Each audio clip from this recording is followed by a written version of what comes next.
ज्योतिष शास्त्र में राहु को सर्वाधिक रहस्यमय, सर्वाधिक पापी और सर्वाधिक अशुभ फल देने वाला ग्रह माना गया है। किंतु इसके विपरीत एक और वास्तविकता है कि राहु अगर जन्म कुंडली में शुभ प्रभाव में हो तो राहु असीमित लाभ देने की क्षमता रखता है। राहु सर्वाधिक शुभ फल देने की क्षमता रखता है, क्योंकि राहु असीमित और अचानक का कारक है। राहु जब भी देता है छप्पड़ फाड़ कर देता है। अब चाहे वो धन हो, चाहे वो प्रसिद्धि हो। आप देखते हैं कि कई लोग रातों रात अमीर बन जाते हैं, कई लोग रातों रात प्रसिद्ध हो जाते हैं। उन सभी जातकों की कुंडली में राहु शुभ फल दे रहा होता है या राहु एक्टिवेट हो रहा होता है। तब ऐसे में प्रश्न आता है कि अगर राहु इतने शुभ फल देने में सक्षम है तो राहु अशुभ फल क्यों देता है? तो ज्योतिष शास्त्र का एक नियम है, बोए पेड़ बबूल का आम कहाँ से आए। अर्थात अगर आपने पूर्व जन्मों में कोई पाप कर्म किया है तो आपको उसको भोगना ही पड़ेगा। अगर आपने राहु से संबंधित कोई पाप कर्म किया है तो वह प्रेत ऋण बन जातक को आजीवन पीड़ित करता है, जिस वजह से राहु अशुभ फल देता है। तो आज की इस वीडियो में हम उन कारणों की बात करेंगे जिन कारणों से राहु किसी जातक की जन्म कुंडली में प्रेत ऋण का निर्माण करता है। इसके लक्षणों की बात करेंगे, उन ग्रह स्थितियों की बात करेंगे जो दिखाती हैं कि राहु जन्म कुंडली में ऋणग्रस्त है, और फिर इसके निवारण की बात करेंगे। कारणों की बात करें तो अगर किसी जातक ने पूर्व जन्मों में तंत्र क्रिया का दुरुपयोग किया हो अथवा तंत्र क्रिया किसी से कराकर किसी को नुकसान दिया हो तो ऐसे में जातक की जन्म कुंडली में प्रेत ऋण का निर्माण होता है। फलस्वरूप जातक को अपने आने वाले जन्मों में भयंकर पीड़ा का सामना करना पड़ता है। अगर जातक ने अपने पूर्व जन्मों में अनेकों दुष्कृत्य किए हों, अनेकों जीवों की हत्या की हो, तो भी जन्म कुंडली में प्रेत ऋण का निर्माण होता है, राहु के ऋणों का निर्माण होता है। अब बात करते हैं उन लक्षणों की जो दिखाते हैं कि आपकी जन्म कुंडली में राहु ऋणग्रस्त हो सकता है।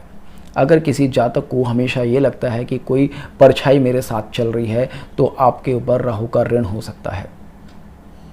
अगर किसी जातक को अनायास ही बहुत ज़्यादा मानसिक अशांति रहती हो तो आपके जन्म कुंडली में राहु का ऋण हो सकता है। अगर किसी जातक को बार बार प्रेत बाधा होती हो, बार बार क्या, अगर एक बार भी कभी किसी जातक को प्रेत बाधा हुई है तो भी आपकी जन्म कुंडली में राहु का ऋण बनता है। बिना राहु के ऋण के किसी जातक को प्रेत बाधा होती ही नहीं, भूत पिशाच बाधा होती ही नहीं है।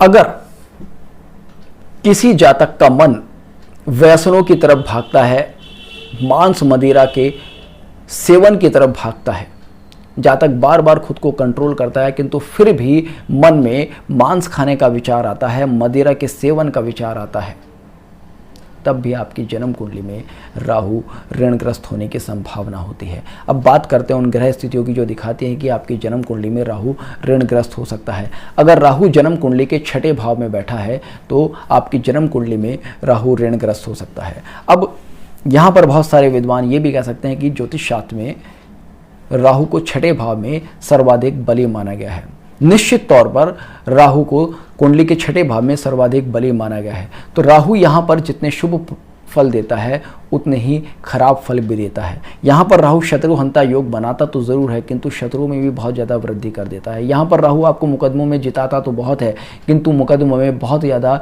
इन्वॉल्व कर देता है, डिस्प्यूट्स में बहुत ज़्यादा इन्वॉल्व कर देता है, जातक की कहीं ना कहीं मानसिक शांति पूरी तरह से छीन लेता है। तो ऐसे में छठे भाव में बैठा राहु आपको बहुत कुछ देता तो ज़रूर है किंतु वो जो कीमत होती है वो आपकी मानसिक शांति होती है। और राहु जब भी ऋण बंधनों का निर्माण करेगा, प्रेत ऋण का निर्माण करेगा, तो वो सबसे पहले आपकी मानसिक शांति को ही नष्ट करेगा।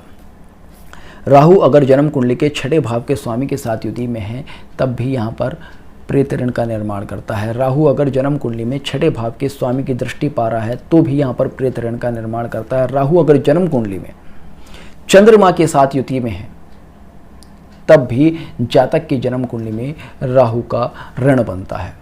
इसके निवारण की अगर बात करें तो अगर आपकी जन्म कुंडली में राहु के ऋण बनते हैं तो सबसे पहले तो ऐसे जातक को किसी विधवा स्त्री की सहायता करनी चाहिए। ऐसे जातक को बहुत ही निम्न वर्ग के लोगों की, जो कि जैसे कहते हैं कि बहुत ही सताए हुए, बहुत ही शेड्यूल कास्ट के और बहुत ही स्लम एरिया में रहने वाले लोगों की सहायता करनी चाहिए और उन लोगों के लिए कुछ ना कुछ कार्य अवश्य करना चाहिए। जातक को किसी शमशान आदि पर किसी प्रकार का दान करना चाहिए। तो इस प्रकार से आप राहु के ऋण से मुक्त हो सकते हैं। तो होपफुली आपको आज का वीडियो पसंद आया होगा। तो जुड़े रहेगा एस्ट्रो सूत्रा के साथ। मिलते हैं नेक्स्ट वीडियो में, तब तक के लिए जय हिंद, जय भारत।